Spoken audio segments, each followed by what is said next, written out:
This is Dr. David D. Schein, kicking off this edition of Saving America with my Week in Review commentary. The Dems continue to maintain the shutdown of Homeland Security. Let me say again, the Dems would rather support illegal criminals, rapists, and murderers than to allow Americans to have security at their airports. And by the way, FEMA is also impacted in case there's another major national emergency. The Iran war rages on. The current Iranian leaders are obviously slow learners. Their threats have not changed, but that's now turning into a pathetic caricature of humans. The economy is not looking good, and the big spike in gas prices, hey, it's not helping things. Let's take a closer look at these and other hot stories for week 11 of 2026.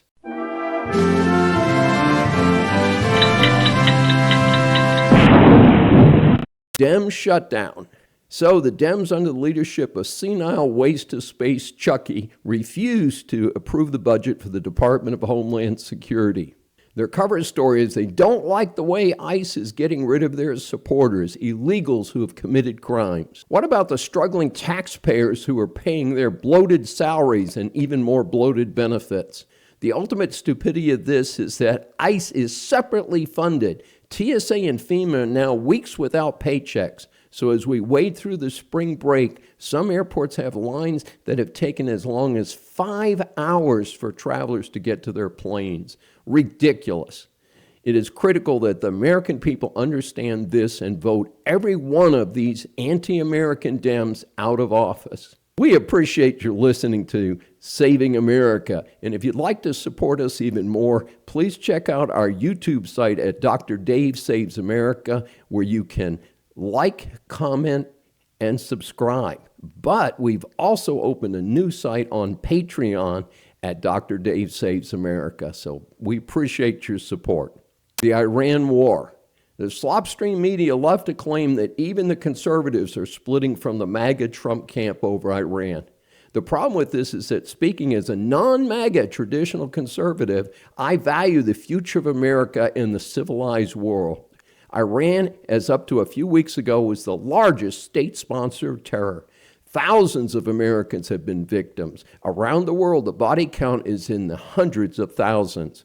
Frankly, failed Dem President Jimmy Carter should have sent troops in when the American embassy was seized 47 years ago. No president since then has taken the steps that Trump has taken. The obvious problem is that such an action takes guts, and politicians are so worried about the next election, they do not always act in the best interests of America and the world. To his credit, Trump, a badly flawed individual, is not a politician. The strategy, beautifully executed by Secretary of War Pete Hegseth and the Israelis, has been to systematically dismantle the military assets of Iran. This has been incredibly successful. The latest step has been to destroy most of the military protection for Iran's critical shipping point for petroleum products. Get this. Kharg Island, as much as 90% of their oil goes through that one island. A reference point is that the targeted attacks did not strike the shipping facilities. That was on purpose. Trump has promised to do so if Iran does not surrender, and now. However, I suspect that since Iranian leaders are slow learners, that there will soon be a full military takeover of the island by the U.S. Marines. That would effectively cut off any way to make money for this terrorist regime. Side effects of the war are tough. We have lost 13 of our fine military members, and a number have been wounded. Here at home, sleeper cells have activated, and there have been at least 4 terrorist attacks. In addition, Iran has attacked its own neighbors, many of which were not actively involved, but now are on our side. A really sad report is the one out of Virginia, where a university is close to my family, Old Dominion University in Norfolk, Virginia, suffered a terrorist attack that killed 1 and injured 2 others. The terrorist, when convicted of supporting ISIS a decade ago, the prosecution sought 20 years, but he only got 11 years. Then he only served 8 years. As a naturalized citizen, as soon as he was released, he should have been shipped out of the country. He showed up on campus and killed the head of ODU's ROTC program. On the positive side, the ROTC students stabbed the terrorist to death. What is wrong with the U.S. legal system when this type of human garbage is given a pass? And speaking of leniency in the Virginia court system, an illegal was released after a series of criminal activities, and he just stabbed a woman to death at a bus stop. And yes, gas prices have surged, so that is certainly not good news for the consumers or the economy. Gavin No Sense won't temporarily suspend the huge gas tax in California to help his fellow Californians because he is afraid that might help Trump. Reflect on that. He's more interested in getting even with Trump than helping his fellow Californians. Yes, folks. It's the economy, stupid. That's right. Jim Carville used that mantra to help the self-centered clown Bill Clinton get elected president twice. Reports are that the economy recently hemorrhaged about 100,000 jobs. Inflation and the unemployment rate ticked up. As I previously shared with you, people without jobs or with job insecurity will vote for the party not in power in the hopes that things will get better. This is the challenge for Trump and the GOP as that November 2026 election approaches. Competent GOP politicians will push the fact that the Dems do an even worse job of helping the taxpayers. Virginians elected a Dem whack job as governor, and now they are facing huge tax increases, which certainly will not help anyone in that state. She also withdrew cooperation with ICE to get rid of criminal illegals. What a gift to the bad guys. Run on the banks, anyone? Many of us are familiar with the famous movie It's a Wonderful Life. Set during the Great Depression, the star Jimmy Stewart tries to hold off a run on his small bank by doling out small amounts of money to the anxious depositors. This black and white movie is often aired during the Christmas holidays. Tied to the current economic turmoil is a story that might remind some of that movie. In a new story that has not yet made the front page, BlackRock, JP Morgan, and Blackstone, among many others, have caught some attention as anxious investors have been unable to withdraw as much of their investments as they would like. Described as a liquidity crisis, this is not something people are used to dealing with. In more recent times, this is an ugly reminder of the 2008-2009 Great Recession. This system of private lending has grown in popularity versus traditional bank loans. The investors get in on this because they get much higher returns than from a bank or bonds. However, there is some risk, like now, not being able to pull money out during times of very volatile stock market. Notice that since this is not traditional bank lending, the financial reforms since 2009, like too big to fail, are not helping here. So hang on to your wallets. Cuba is collapsing. I consider this as more good news for the USA, although I do not like the fact that the regular residents of Cuba are suffering along with the failed regime there. The key situation is Venezuela has been propping up Cuba with using discounted oil for a long time. And another failed commie operation, right? With the removal of Maduro by Trump administration, oil supplies to the island have been heavily curtailed. There were already power outages, but now the situation is even worse. Trump has offered to bail them out, but the administration of the island so far is not ready to give up. The backstory here is that America should not have let Castro take over the island country in the late 1950s. It has never been a successful operation. During the first Cold War, the USSR propped up Cuba since it was a thorn in the side of the USA.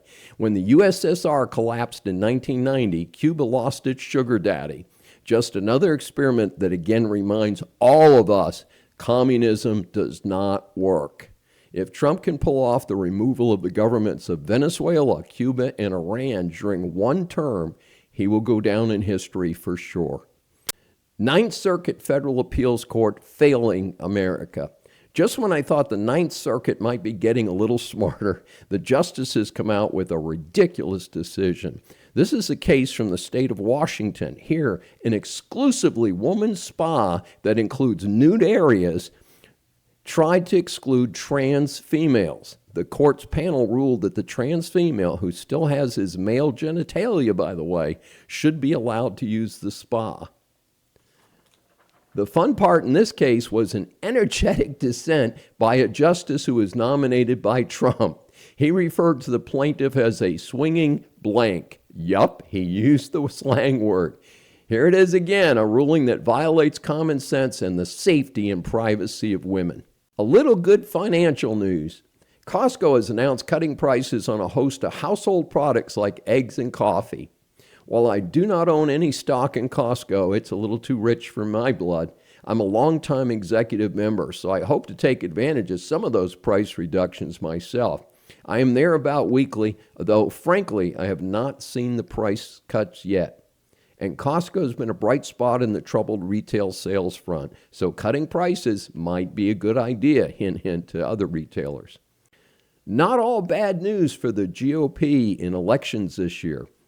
GOP candidate Jeanine LaCroix won a seat on the Prince William County, Virginia Board of Supervisors. That's up in Northern Virginia, usually largely regarded as a blue area.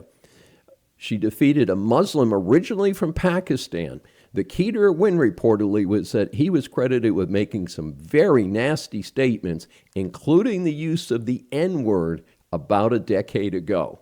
Of course, as mentioned earlier, it may have to do with the electorate waking up after the devastating moves by that new Democratic governor. Antifa members convicted in Texas. I have had debates with liberals that love to claim there's no such thing as something called Antifa. Well, if people claim to be Antifa and they share common goals of attacking our society, then it does not need to have a formal headquarters with a tax-free IRS certificate to be called a group. It reminds me of the Black Panthers in the 1960s and early 1970s. And in any event, those who claim to be Antifa are domestic terrorists. The dumbest part of this is there's supposed to be an acronym for anti-fascist, but they are using the tools of fascists against organizations that represent democratic ideals. Sounds like fascism to me. The setting was an attack on an ICE facility near Dallas on July 4th of 2025, where an ICE officer was wounded. Fortunately, he survived. I note how quickly his case came to trial. That's a good thing in itself. The outcome was complex in the case since different actors received different verdicts.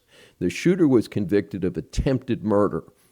The others were convicted of terrorism-related charges such as carrying explosives and rioting. Another defendant apparently was involved after the fact and was found guilty of trying to cover things up. The jury took 2 days to decide the verdicts after a 3-week trial.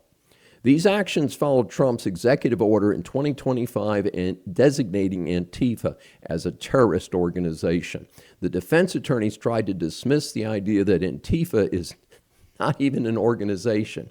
Hey, like the old saying, if it quacks like a duck, looks like a duck, it probably is a terrorist organization. Further, I am not impressed with that as an argument for the defense that Antifa is not an organization. Doesn't sound like much of a defense to me. AG Pam Bondi and FBI head Kash Patel are promising more prosecutions for bad actors. I like their approach. To get results, hold people responsible. Get to trial quickly and sentence them to long prison terms. Let's get things settled down in this country. The National Gallery of Art gets in touch with Gen Z. I'm a big fan of art in the National Gallery of Art. However, I did not expect the gallery to make the news as a hit with Gen Z. The source is the curator Allison Lukes, who is in her 70s. She has been using Gen Z slang to describe Renaissance art at the gallery. This has attracted a wide following, like millions of views for her post, driving massive engagement with young audiences. The idea apparently came from some of the younger staff at the gallery. The feedback has been great, and some of this younger audience is showing interest in visiting this impressive gallery. Remember, part of the Smithsonian and the National Gallery are free to the public. In fact, one of my favorite paintings is Ginevra da Vinci, which is the only painting by Leonardo da Vinci publicly displayed in the Western Hemisphere. It's one of his earliest recorded works, so you can catch it and you do not need to go to Paris to see a da Vinci. This is Dr. David D. Schein for Saving America's Week in Review. Hey, listen, if you like the show, please come over to YouTube and like, comment, and subscribe. at Dr. Dave Saves America. And as mentioned earlier, check out our new Patreon site at Dr. Dave Saves America as well. And I appreciate your support.